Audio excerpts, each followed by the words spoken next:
Hello YouTube, this is Shirley426 and today we have the review of the HGUC or High Grade Universal Sentry Zee Zulu. Now it has been a long journey for me to obtain this kit, so I actually wanted to try out this kit for some time, but every time a reissue happens I happen to miss it because either something else happens or my schedule was always would be mixed up, so I would always miss my chances. But I recently found one and really happy about it. So just to give you guys an idea, this kit is getting very rare and scarce these days, to the point where people are now buying, even in Korea, which Gundam base exists, people are now paying much more than the original price just to get one on their hands. I got mine for roughly $36, which the original price is roughly about $26 in Korea. I even saw one that was about rounded up to $58 and still being sold out. So yeah. And after building this kit, I can see why this kit is pretty popular and a lot of people would want it. So let's get on to the review. So for those who don't know, the Zee Zulu was actually in the Unicorn Gundam series. It was basically in the same episode where the Byron Custom shows up as well. So yeah, this is a amphibious mobile suit, definitely, and as you can see, it's based on the original Gyro Zulu as well. And compared to the Gyro Zulu, this thing comes with a lot of weapons, or to be more specific, a good amount of equipment. Alright, so now as usual, before we go on to the kit review, let's talk about the components. So first of all, what you get, of course, is obviously the mobile suit itself. Currently I have no weapons on the mobile suit, and I would like to mention regarding the hands is that you do get the multi-purpose hands but without the hand guard. So the multi-purpose hands are kind of considered as leftover pieces, but you can still use them. So here are the hands I would like to mention about. So originally they would give you this hand. So I attached the knife, I believe these are called the heat knife, just to give you guys an example. So they give you this hand as the base hand. So it's a hand with a curved up ball joint on the wrist. So it's supposed to go downwards as well, and I am technically holding the knife backwards, but this is the only hand that can technically hold this knife. I actually tried to hold this knife on the multi-purpose hand and it does not work. So yeah, these are supposed to be the base hands, but as you can see, it's missing the hand guard because they only give you hand guards for the hands that you are supposed to use. So luckily, the hand guards also still fit on the multi-purpose hand, so no, you should have no problem. So just wanted to point that out. So let me just put this aside just for later. And here we have the other hand as well. So the other hand is there. And we do get a trigger finger for the right hand. There's no trigger finger for the left hand. Just want to point that out. And we get a fully semi-open hand for the left hand. So that's that. And now technically we do get this. This is actually a hole cover for the back skirt, because if you don't want to store the heat knife onto the back skirt, you can always cover up with this. So I'll get into that later. And here we have the sticker sheet. So once again, the Gyro Zulu or the Zee Zulu, they're kind of known for having a good amount of stickers because of their small details and then their sleeves wrist area. So after applying these, most of these stickers are bearable. Of course, it would be much better if you can paint them, but yeah, there are some stickers that are pretty much not really ideal. So I'll go into that later. But still, it was okay, of course, with a few exceptions. Alright, so, and then here we have the equipment that you should be getting. So here we have the iron claws. These are very cool. So you can pull these out. So basically these will attach onto the bottom of the arm, and then you can pull these out and bring out some claws. And each claw is on a ball joint, so you do have a little bit of extra movement going side to side as well, going upwards and downwards as well. And once again, you can always fold it back in if you want to do so. Now when you're moving, make sure you're moving this bottom section that controls or holds all three claws, so you get the right position or look. So yeah, this is pretty cool if you ask me. So that's that for the equipment. So let me get that away. And then here we have this. This may look like some sort of a case, and if you thought so, that is correct. And you have a peg which you can attach to the backpack. You can just open this up and it reveals a beam machine gun. Yes, I believe this is supposed to be a beam machine gun. This looks pretty cool if you ask me. You have the magazine, you have a grenade launcher. It's got pretty much everything you need for a assault, raid going on here. So that's pretty cool. So that's that. And then we get some flippers. Yes, these are very uncommon, but I'm not sure how much help these things give out inside water, but still you do get flippers and they just clip onto the feet and they work pretty well. So once again, we'll show you guys that later.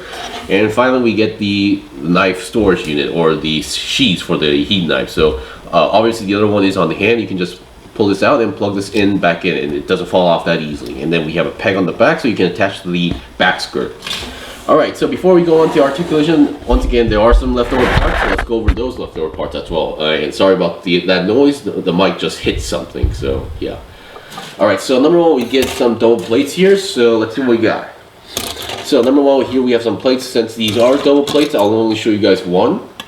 So that's that. So here, I believe most of these leftover parts are from the original Gyro Zulu. So because the base build is pretty similar, so which is why we do get some leftover parts. So I'm assuming these are for the original arms and wrist and area, the arms, and then here we have the shoulder joints. And this one, I'm not really too sure where. It's been a long time since I built mine. And then here we have some leftover poly caps, nothing too special there. And then we have some leftover thruster parts. There we go. Here we have some leftover thruster parts going on here. Now, because the Zee Zulu is a amphibious unit, there's no really need for these guys as well. But if you want to once again modify yours to be like both amphibious and space unit, or it's going on here, you can, I guess you can work that out. Because we have the original chest area, so we have these parts, well, not exactly fully completed, but still a good amount. So we have the original chest or body parts as well, so that's pretty good. And then we also get some, we do get the original tubing part, although I'm not really sure if this would actually fit it here, because the way how the pipes work on the head, it's kind of different, so yeah. Alright, so that's pretty much it for the leftover parts. Now let's go over the articulation very quick and get into the equipment demonstration, because there is a good amount.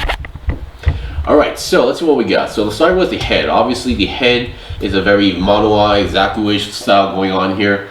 So as you can see these pipe or tubings or breathers going inside the body, which is why you won't be getting any 360s on the head.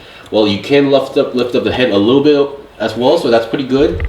And if you do want to move the mono-eye, number one, you can either get something pointy and move the mono-eye manually, forcefully, or you can pull out the head and then move that small notch there to move the eye position if you want to do so.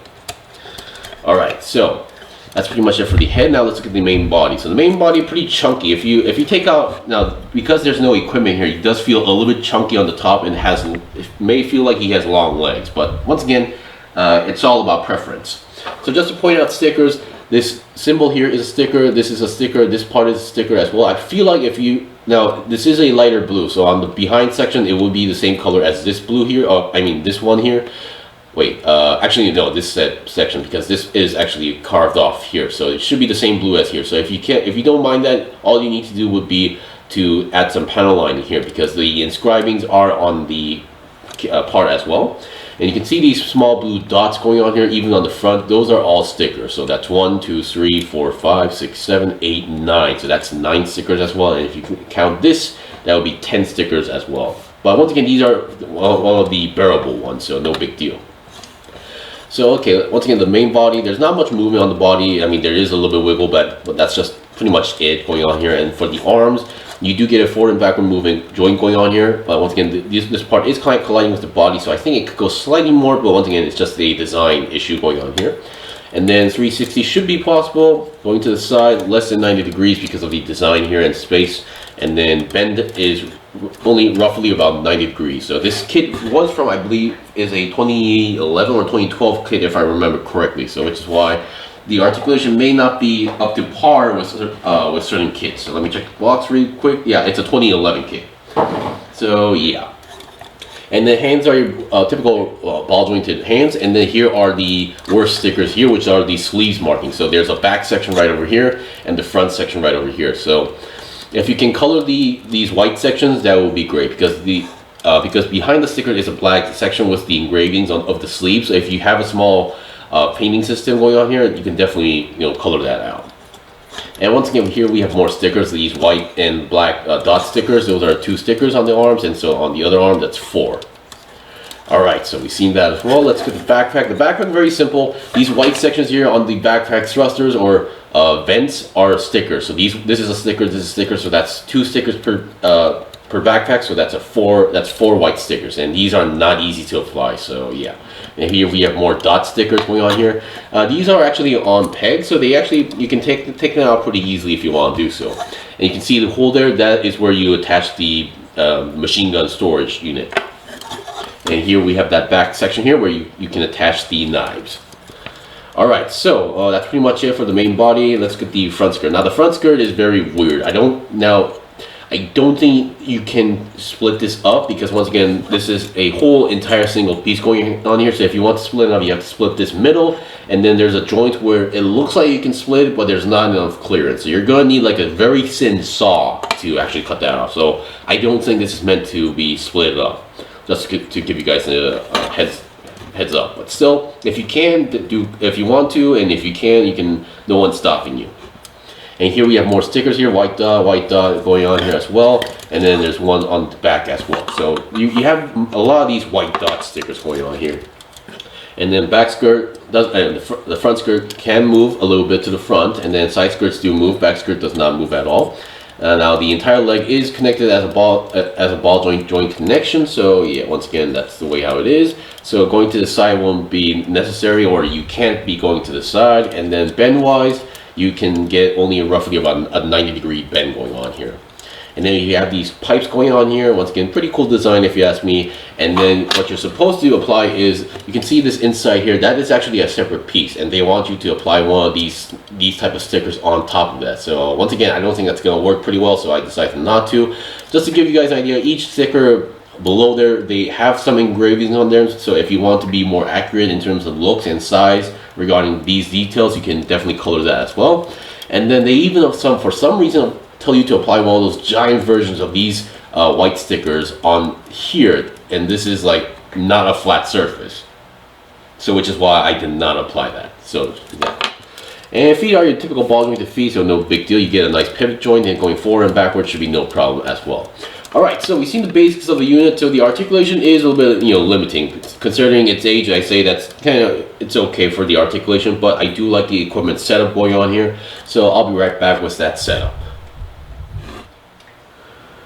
Okay, I'm back. So I pretty much attached every equipment I could onto the Zee Zulu, including the flippers as well. And I would like to mention one thing now, because I was so used to the fact that like Zaku's or Goof types don't have any like body twisting movement, I forgot to mention. But because there's no cable connecting to from the main waist to the backpack, you do get a good amount of twist, or twist on the top upper body as well. Now going 360, as you can see, it's not going to be possible, because once again, the backpack is going to collide with the front, this part section right over here. So just be aware of that. So once again, what they really did interesting regarding the design is that depending on which direction you hold the heat knives, is that you can definitely make it look like he has like claw arms, like a Zugawk going on here. So you can see when I put the knife pointing forward like this, so that if I flip the knife around, it looks like this guy actually has some claw arms, like these are the front claws and the lower claw as well.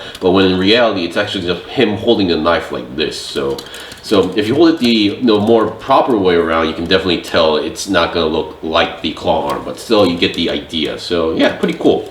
And keep in mind, the claw arms are actually on the bottom, not on the side, but on the bottom of the arm. So make sure you're aware how this thing is facing when you're displaying it. And the flippers, they're okay. I mean, I'm just surprised how sturdy they are, and they just clip in like this, and they don't fall off that easily. So it's very interesting. And you can see here is the machine gun case, so it's really onto the backpack. Now technically the peg is around the middle-ish section, so you could technically peg it onto the other side, but then again, this part would be technically upside down, so it's really up to your preference. Alright, so we've seen that. I think there's only one thing left to show, so I'll be right back. Okay, I'm back. So here we have the final demonstration going on here, and it's basically holding the machine gun. So once again, I have the trigger finger on, and the trigger finger is the type of hand where there is a peg on the gun handle and a hole on the hand. So you should have no problems having any connection here. There should be no wobbling going on here. And despite how there's a lot of stuff in front of the unit and the stuff on the arms, you should have no issues holding the machine gun as well. And once again, you can still store the swords on the back as well. And yeah, that is pretty much it. So I can kind of see why this guy is very popular. He has a good amount of equipment, and he has some very unique equipment like these claws and then these heat knives, which more kind of look like in the scuba knives or scuba diving knives. So I say those are pretty unique.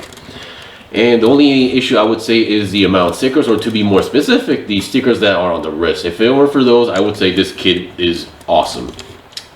Anyway, thanks for watching the review. This was the review of the Hybrid Universal Century Zee Zulu. If you can get your hands on this guy at a decent price, I would say get it, because this guy does not get reissued too often, and if he does, he's one of those kits that gets sold out very fast. So it's really up to your preference, but still, if you're into amphibious units like me, I would definitely recommend it. Anyway, hopefully this review was helpful. If you guys got any questions or requests, leave a comment below. I still have more stuff to buy on build and make reviews out, so please stay tuned. Until then, see you guys next time.